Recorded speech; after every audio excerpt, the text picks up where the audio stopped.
Alors bonjour, du coup merci de répondre à mes petites questions ici au Beerpot pour à Arras. Est-ce que tu peux toi te présenter la brasserie? Ouais. Je m'appelle Olivier, je suis l'un des 4 dirigeants des brasseurs-cueilleurs.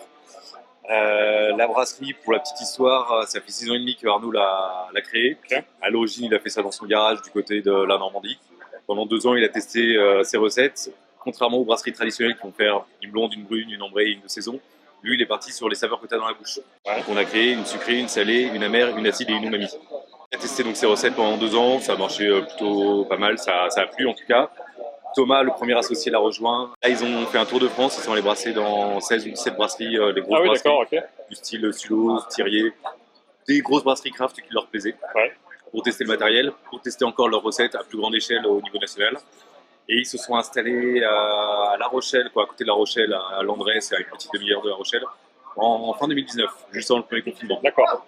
Le confinement est tombé, autant dire que toute la partie, la gamme brasseur-cueilleur, on vend exclusivement dans les bars, les restos, les épiceries fines, tout a fermé. Ouais, tout de suite c'est un peu plus compliqué. Voilà, donc on a créé une autre gamme, la gamme Plouf, Ouais. qui elle était à l'origine destinée exclusivement au GMS. D'accord. Aujourd'hui, elle plaît tellement qu'il y a. Ouais, elle est plutôt bien fournie là. En plus, j'ai vu il y a un paquet de références On déjà. en avait sorti 3 à l'origine, Ouais. vraiment histoire de faire le strict minimum avec une blanche au gingembre, une session pied et une triple pied et une sans alcool, 4. Et là maintenant on a rajouté une gauze aux huîtres, une ambrée dans laquelle on a fait infuser des cocos de baril de cognac, parce que c'est local le cognac. Et ça Une plaît pas gauze mal. aux huîtres en GMS, ça marche? Ça marche pas mal. Ouais. On l'avait sorti à l'origine juste pour les fêtes, Ok. parce que c'est le festif les huîtres à Noël. Et la demande a été telle qu'on vient de la sortir là en permanence depuis maintenant 4 ans.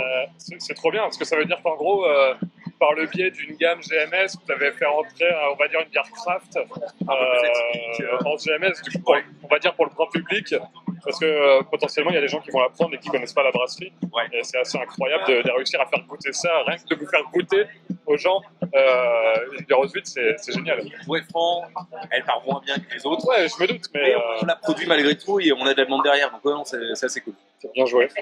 Et donc fin 2019, quand ils se sont installés, il y a Guillaume qui a rejoint l'équipe, juste au début du confinement. Ouais. Et moi, je suis arrivé pendant le confinement 2020, donc ça fait maintenant 2 ans. D'accord. 2 ans journée. Ok.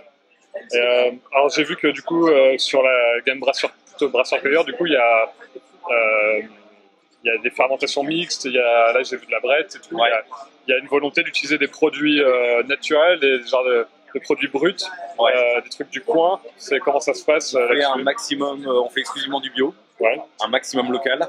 Donc on a une malterie qui est à une quarantaine de minutes de la brasserie. Ouais, j'entendais ça C'est tout à l'heure, c'est génial. C'est génial. Franchement, En le brasseur. plus, c'est une malterie vraiment de qualité, la malterie de l'Ouest. C'est vraiment Petite cool. malterie du coup indépendante, enfin c'est un petit truc ou c'est Alors ouais, à l'échelle d'une malterie, ce qui paraît c'est un petit truc, mais une fois D'accord. que tu débarques là-bas, c'est assez impressionnant. J'avoue que j'en ai pas visité des masses des malteries, donc j'ai pas trop de comparaison. Mais non, je crois que c'est pas un énorme truc industriel. Ok. Et ensuite, les produits, on essaye de faire un maximum du local. Par exemple, pour la sour, c'est une blanche acidulée. On va brasser tous les 2-3 mois, on change de recette, on la brasse avec des fruits de saison. Ok. Donc là, il y a du melon basilic, il y a du citron menthe, on a eu du kiwi thym, on a eu du cerise géranium. On fait un maximum avec les vergers qui sont autour de chez nous. On brasser en collaboration parce qu'on leur achète et voilà. Mais au moins c'est du coin et c'est le terroir et ils dans viennent la de bière. temps en temps chez nous en disant écoutez, par exemple, l'hiver dernier, j'ai eu 200 kg de céleri qui ont gelé. Est-ce que ça vous intéresse? Tu nous rajoutes un peu de pomme par-dessus et on a sorti le céleri pomme parce que les gars avaient des invendus entre guillemets qu'ils ne pouvaient pas se débarrasser. C'est génial. Ouais, on est bien le concept. Bah, écoute, merci beaucoup pour la présentation de la brasserie. Avec grand Et plaisir. bah, bon festival. Merci beaucoup. À bientôt. la tienne.